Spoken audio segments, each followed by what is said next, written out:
Sinabi ni Abdullah ibn Abbas radiyallahu anhuma sa isang hadith na sinabi ng Rasulullah sallallahu alaihi wasallam, "Ni'matani maghbunun fihima kathirun minan nas, as-sihhat wal faragh." Rawahu al-Bukhari. Anong ibig sabihin? Sinabi ng Propeta Muhammad sallallahu alaihi wasallam, dalawang ni'ma, dalawang biyaya ng Allah na talunan, lugi sa dalawang ito ang marami sa mga tao. Anong ibig sabihin? Dalawang biyaya na binigay ng Allah, subalit maraming mga tao ang talunan, loser, walang napala, nalugi sa mga biyayang ito, wala silang napala. Ano ang dalawang biyaya na yun? As-sihhat wal faragh, ang kalusugan at ang mga bakanting oras.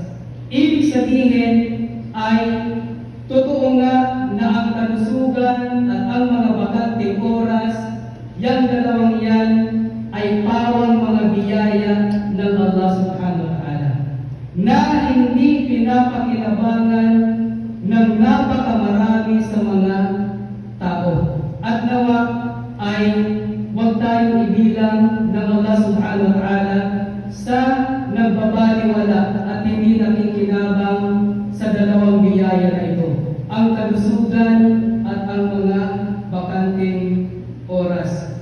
Mga minamahal kong mga magulang at mga kapatid sa pananampalatayang Islam, sinabi pa ng Rasulullah sallallahu alaihi wasallam sa isang hadith, "La tazulu qadama 'abdin yawm al-qiyamati hatta yus'ala 'an 'umrihi fima afnah."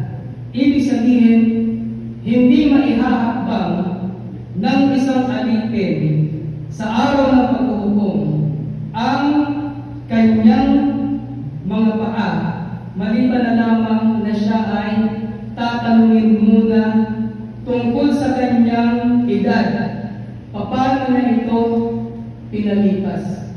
Kaya habang lumilipas ang ating mga edad, simula lang tayo ay umabot sa hustong gulang, habang lumilipas ang ating mga edad, itatanong yan sa ating ng Allah subhanahu wa ta'ala, paano mo pinalipas ang iyong edad?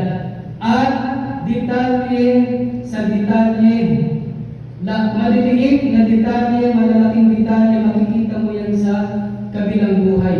At hindi ka makakatanggi sa Allah subhanahu wa ta'ala kung paano mo pinalipas ang iyong edad. Wa'an malihi min ayna iktasabahu wa fima anfaqahu, at tungkol sa kanyang kayamanan, kung saan niya ito nakuha at kung saan niya ito ginamit. Kaya ang tanong tungkol sa kayamanan ay mas mabigat dahil dalawa kaagad ang tanong tungkol sa kayamanan. Saan mo kinuha ang iyong kayamanan? Sabihin na natin meron kang magandang naisagot dahil sa halan mo ito ginamit. Meron pang susunod na tanong, o saan mo kinuha? Meron kang magandang sagot dahil nakuha mo ito sa harap, sa halal. Nakuha mo ito sa halal. Pero meron pang ikalawang tanong, saan mo ito ginamit? Mga minamahal kong mga magulang at mga kapatid sa pananampalatayang Islam, mga maliliit na detalye at mga malalaking detalye, makikita mo yan sa kabilang buhay kung saan mo ginamit ang iyong kayamanan. Pati ang ilang piso na pinambili mo ng alak, makikita mo yan doon. Pati ang ilang piso na pinambili mo ng sigarilyo na sumira sa iyong katawan, makikita mo yan doon. Kaya iisipin natin mabuti kung saan natin gagamitin ang bawat sentimo ng ating kayamanan. Kung nasiguro natin insyaallah ta'ala na ito ay galing sa halal, ay bantayan natin mabuti kung saan natin ito ginagamit, saan natin ito ginugugol. Dahil makikita natin ang bawat tayo dyan ng Allah subhanahu wa ta'ala. Wa an hizbihi fima ablah. At tungkol sa kanyang katawan, papaano na ito pinakupas. Binigyan tayo ng Allah subhanahu wa ta'ala ng malakas na katawan, hanggang sa ito ay nanghina, hanggang sa ito ay tumanda. Tatanungin tayo kung sa anong bagay natin ito ginamit, pinakupas. Mga minamahal kong mga magulang at mga kapatid sa pananampalatayang Islam, ganyan ang kabilang buhay. Kaya tayo na mga Muslim, sa ating buong edad, simula nang tayo ay umabot sa edad ng puberty, sa hustong gulang, ay kailangan maging responsable na tayo sa bawat usapin ng ating buhay. Gagawin natin ang ating lahat ng makakaya upang mabantayan natin ang ating mga sarili. Mag-aaral tayo upang makatulong ito sa pagbabantay sa ating mga sarili. Lalo na kung tayo ay umabot na sa edad na 40, sa edad na 40. Ang edad na 40 ay espesyal na edad na binanggit pa talaga ng Allah subhanahu wa ta'ala sa Quran. Kapag ang isang Muslim, bagamat dati na siyang nagpapakabuti sa buo ng edad, simula ng kanyang kabataan, ang inaasahan sa isang matuwid na alipin ng Allah subhanahu wa ta'ala ay mas lalo siyang magiging mabuti at malapit sa Allah subhanahu wa ta'ala sa oras na umabot siya sa edad na 40 hanggang sa siya ay kunin na ng Allah subhanahu wa ta'ala.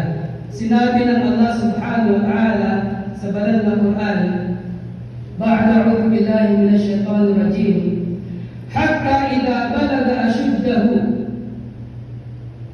at hanggang sa umabot na siya sa hustong gulang, wa balaga 40 sana, at umabot na siya sa edad na 40, apat na po. Qala, ang sasabihin niya ay, Rabbi awzi'ni an ashkura ni'mataka allati an'amta alayya. O aking Panginoon, bigyan mo ako ng kakayahan na magpasalamat ako sa iyo sa biyayang ipinagkaloob mo sa akin, wa ala walidayya, at sa aking mga magulang, wa an a'mala salihan tardahu, at na ako ay gumawa ng kabutihan na iyong kinalulugdan, wa aslih li fi dhurriyyati, at gawin mong matuwid para sa akin ang aking mga anak. Inni tubtu ilayka wa inni minal muslimin. Katotohanan ako ay nagbalik loob sa iyo, at katotohanan ako ay kabilang sa mga Muslim.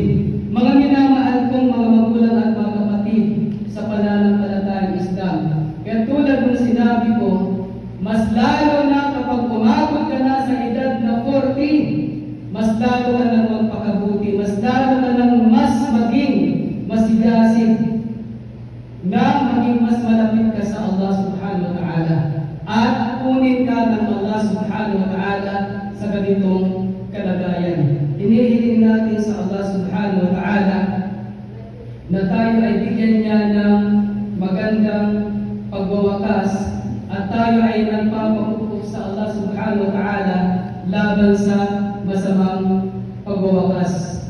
Ayuhal mu'minun, sallu ala nabiyyikumul karim.